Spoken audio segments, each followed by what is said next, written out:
আমার জীবন রথের সারথী শ্রী শ্রী ঠাকুর জগজ্জননী বর্মা সংঘা আচার্যদেব বর্দা বর্তমান আচার্যদেব এবং সকলের নয়নের মণি সাধনার ধন পরম পূজনীয় অবিন দাদা রাঙার আতুল চরণে অসংখ্য কোটি প্রণাম। তৎসহ আজকে যিনি পৌরোহিত্য করছেন ঠাকুরের আদরের ঋত্বিক দেবতা সকলের শ্রদ্ধেয় সেই প্রদীপ কুণ্ডু মহাশয়ের চরণে আমার আধুনিক ভক্তিপূর্ণ প্রণাম। সবাই উপস্থিত শ্রদ্ধাভাজন দাদারা, ভক্তিমতী মায়েরা, যথাযোগ্য স্থানে প্রণাম প্রীতি ভালোবাসা জানিয়ে দিয়ে কথা বলার চেষ্টা করছি। আমাকে আদেশ করা হয়েছে প্রভুর ডিবির কাজ সম্বন্ধে, যিনি এই যার মস্তিষ্ক প্রসূত এই ডিবির কাজ পরম দয়াল পুরুষোত্তম শ্রী ঠাকুর নকুলচন্দ্র তার রেতধারা এবং জীবন্ত বিগ্রহ পরম পূজনীয় অবিন দাদা আমাদের উদ্ধারের পথ তিনি করে দিলেন। এই ডিবির কাজ করতে গিয়ে আমরা যারা করি তার যে অলৌকিক ঘটনা এবং যে বাস্তব তার যারা এই ডিবির কাজ করেন তারা প্রত্যেকে যা যা অভাব ছিল, যার সন্তান হয় না, চাকরি হয় না, দাম্পত্য কলহ, আইনি সমস্যা, আমার চোখে দেখা আছে প্রত্যেকে তারা সেখান থেকে মুক্তি পেয়েছেন। এখন কি কাজ জানেন তো, পুরুষোত্তম বারে এসেছেন, আমরাও তার সঙ্গে ছিলাম, কিন্তু কথা হচ্ছে এবার তো সেই বন জঙ্গল নেই, বনে বসে তার নাম ধ্যান জপ করবো। এবার তিনি বলছেন লোকালয়ে যাও, ডিবির কাজ করো। ডিবির কাজ মানে যারা ঠাকুরের দীক্ষা নিয়েছিলেন সেই হারিয়ে যাওয়া সন্তান, প্রভু যিশু বলছেন আমার হারিয়ে সন্তান ফিরিয়ে দাও। তার মানে যারা ঠাকুরের দীক্ষা নিয়েছিল অথচ আমাদের বিহেভিয়ারের জন্য আমরা খারাপ ব্যবহার করেছি, তার জন্য তারা ঠাকুর থেকে সরে গেছেন বা অন্য কোনো কারণ থাকতে পারে, তাদের কাছে গিয়ে ঠাকুরের কথা বলে আবার মূল স্রোতে ফিরিয়ে আসা।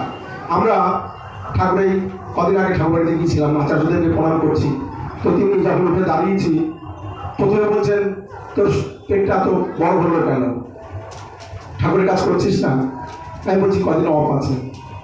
বলছে এরপরে যদি তোর পেটটা আমি দেখি তোকে এখানে ঝুলিয়ে দেবো। তারপরে আমি যে ডিপির কাজ করছিলাম আমার শরীর ঠিক ছিল। এবার বেঠিক তিনি দেখতে পান। এই ডিপির কাজ করে ঘটনা শুনুন। আমি প্রায় 3000 কমপ্লিট হতে চললো, আর 14টা বাকি আছে, 3000 ভিজিট কমপ্লিট হয়ে যাবে। নদিয়া জেলার মধ্যে 1 নম্বরে আমি ধরে জানি। ভিজিট করতে কি হয়েছে শুনুন। আমি আমাদের গাগনাপুরে হারাধন মণ্ডল, তিনি দীর্ঘদিন রাত 1টা-1:30 বাজলে তার বাড়িতে একটা অশুভ ঘটনা ঘটত। কেমন অশুভ ঘটনা? স্ত্রী স্বামীর গলা চেপে ধরত, মানে একদম মেরে ফেলার মতো অবস্থা, এবং রীতিমতো ধস্তাধস্তি। আবার কোনোদিন ছেলে তার মাকে গলা টিপে ধরেছে। প্রত্যেক দিন এটা ঘটত ঠিক 1টা বাজলে রাত। তারা এই যে দীর্ঘদিন ঘটনা ঘটেছে, যে পৈশাচিক বিভৎস দুর্বিষহ ঘটনা, তারা বাড়ি ছাড়া হয়ে গেছে, বাড়িতে থাকতে পারছে না।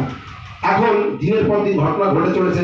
আমাদের ঠাকুরের দীক্ষিত, আমরা ডিবির কাজে গিয়ে তাকে বোঝালাম, দেখুন এই যে ঘটনা ঘটেছে, আপনি যদি এখান থেকে মুক্তি পেতে চান, পুরুষোত্তম দয়াল ঠাকুর তার নবকলেবর বর্তমান আচার্যদের তাকে নিবেদন করা দরকার। তিনি যা বলবেন তাতে দেখবেন আপনি মুক্তি পেয়ে যাবেন। তাকে নিয়ে যাওয়া হলো, আচার্যদেরকে নিবেদন করা হলো। তিনি বলেন শোনেন, প্রত্যেক পূর্ণিমায় সৎসঙ্গ দেবেন, আর সৎসঙ্গ যেন বন্ধ না থাকে। আসার পর সৎসঙ্গ দেওয়া হলো। আমাদের গত 3-4 দিন আগে সৎসঙ্গ করলাম, সেদিনকে আমি ছিলাম। বলছে দাদা 1 বছর তো পূর্ণ হলো, তারপর থেকে আর তো অসুবিধা নেই, খুব শান্তিতে আছি, ভালো আছি। তাহলে তিনি সব দেখতে পান। অদ্যাবধি লীলা করে সেই গোড়া রায়, কোনো ভাগ্যবানে দেখিবারে পায়। আমাদের এই গ্রামের পাশে এক মা, বয়স তার প্রায় মরণাপন্ন, কোলাবাড়ি, নাম শুনবেন।